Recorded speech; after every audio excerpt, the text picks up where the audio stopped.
Before Rome feared his name, before the crowd whispered it, there was only a boy. No records tell us where Theokoles was born, only that he was too large, too strong, too violent to be ignored. As a child, he learned pain early. Chains cut into his wrists before steel ever touched his skin. Hunger shaped his body before training did, and obedience was beaten into him with clubs, not words. Other boys cried. Theokoles endured, not because he was fearless, but because fear stopped working on him. When he was thrown into the training yard, instructors noticed something unnatural.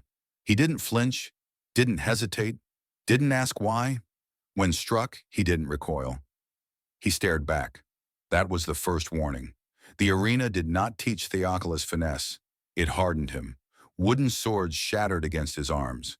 Practice shields split when he slammed them aside. Trainers tried to refine him. They failed. So they adapted. They gave him heavier weapons, larger shields, blades meant for executions, not duels. While other gladiators memorized forms, Theokoles learned impact, where to hit, how to end a fight in one movement, how to conserve strength, not for elegance but survival. He learned that pain faded, but hesitation killed. His first public fight was meant to be mercy. A smaller man, faster, popular with the crowd. The announcer promised a lesson. Theokoles promised nothing. The smaller gladiator danced forward, confident. He struck first. The blade cut Theokoles' shoulder. The crowd cheered. Theokoles did not react. He stepped forward and hit the man so hard the sound echoed off stone. Bone cracked. The body folded. The crowd fell silent. Because they hadn't seen a victory. They had seen something break permanently. The trainers exchanged looks. They had not created a star. They had created a problem. As victories piled up, Theokoles learned something crucial. The arena was not about skill. It was about control. And Rome did not like what it could not control. So he stopped giving them mercy. If a man fell, he finished him. If a man begged, he ignored him. Not from cruelty, but because kindness in the arena was punished. Soon the crowd stopped asking for mercy. They came to watch inevitability. Steel did not frighten him. As the gates groaned open and sunlight poured into the sand, the crowd leaned forward, expecting the familiar rhythm of blood and spectacle. Instead, they saw something that did not fit the rules of the arena. A man too large for the weapons he carried, too calm for what awaited him, too certain. Theokoles stepped into the sand carrying a shield scarred from dozens of battles. Edges chipped, surface cracked, and a heavy blade that looked less like a sword and more like a tool meant to break men apart. Where other gladiators hesitated, Theokoles advanced. He did not bounce on his feet, did not test distance, did not play to the crowd. He walked forward slowly, deliberately, as if the outcome had already been decided. Opponents felt it immediately. The pressure of something closing in. Men trained to fight froze for half a heartbeat too long, and half a heartbeat was all Theokoles needed. He did not chase his enemies. He closed space. Each step forced his opponent backward. Each breath sounded like thunder in the chest. The sand shifted beneath his weight. The arena grew quiet. One match paired him against a fast, experienced fighter. Lean, sharp-eyed, trained to exhaust giants. The man circled him, blade flickering in and out.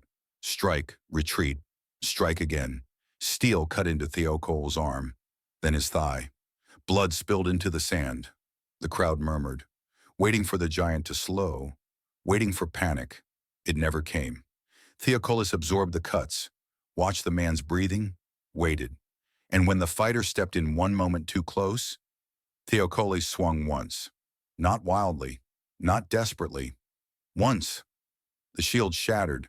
The blade followed. The body hit the sand before the crowd could shout. Silence. Then fear. Rome adjusted. They sent a spear fighter next, trained to keep distance, to never allow a giant close. The spear struck Theokoles' shoulder, then his ribs. Again Theokoles advanced. Another thrust, another wound. Blood now streaked his chest. Then, suddenly, the spear stopped. Theokoles had grabbed it. The shaft snapped in his hands. And with what remained, he surged forward and crushed helmet and skull in a single brutal blow. The crowd recoiled. This was no longer skill versus skill. This was inevitability versus hope. The final time Theokoles entered the arena, the crowd felt it before they saw it. There was no music, no celebration, no confident roar, only unease. The gates opened wider than usual, and for the first time, Theokoles did not walk forward immediately. He listened, more footsteps than normal, more armor, more steel. He understood. This was not a fight. This was a sentence. Still, he lifted his shield, not in defiance, in acceptance. The first man died quickly, then the second, then a third, dragged down into the sand with him, crushed beneath his weight. Theokoles moved like something ancient and furious, no longer fighting for victory, but for memory. Blades cut into his back. A spear found his side. Another strike split old scars open. He did not scream. He did not retreat. He fought until his arms began to fail.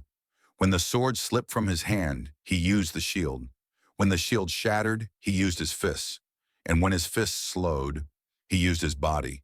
He tackled men to the ground. He crushed faces into sand. He held enemies so others could not escape him. The arena had never seen this.